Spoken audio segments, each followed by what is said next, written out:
So, currently you can see a photo of 4 lads looking like absolute mugs in fancy dress. Now 2 of those lads are in fact me and one of my best mates, Midge. Presumably you know which one he is by his nickname. In coming to uni I hadn't seen him in ages as my hometown is 2.5 hours away, but at the start of December we were to see JID in Bristol.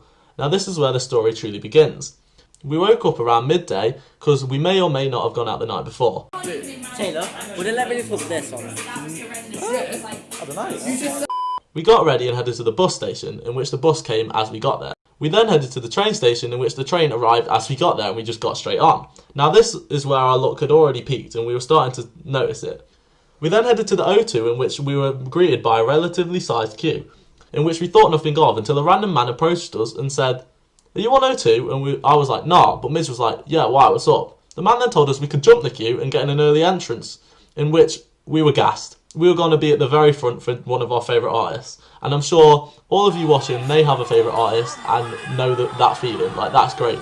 The concert was live.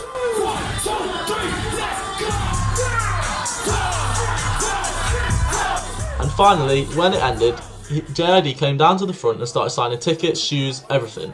People were throwing limbs at him. The next thing I know, I see Midge with a signed ticket, which again was scenes, and I was humbled enough to be happy for him and be like, right, we're leaving now because I'm worn out. Like, I'm dead. I've been jumping around for 2 hours straight. This is where it gets crazy.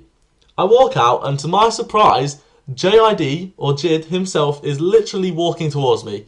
So, my initial reaction, I whacked on Snapchat, whacked on record, and ran at him. That sounds crazy, but yes. And this is where this happened. Yeah? What are you saying? That's love. What are you saying, bro?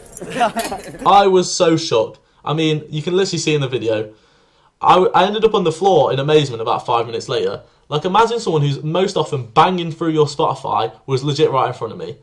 That is nuts. I felt like my luck had peaked, and it was possibly one of the randomest things ever.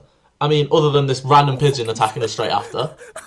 I must have rewatched that video about 974,000 million times on the train back to Bath. It was mad. And ironically, our bus back to my flat was again as we got there.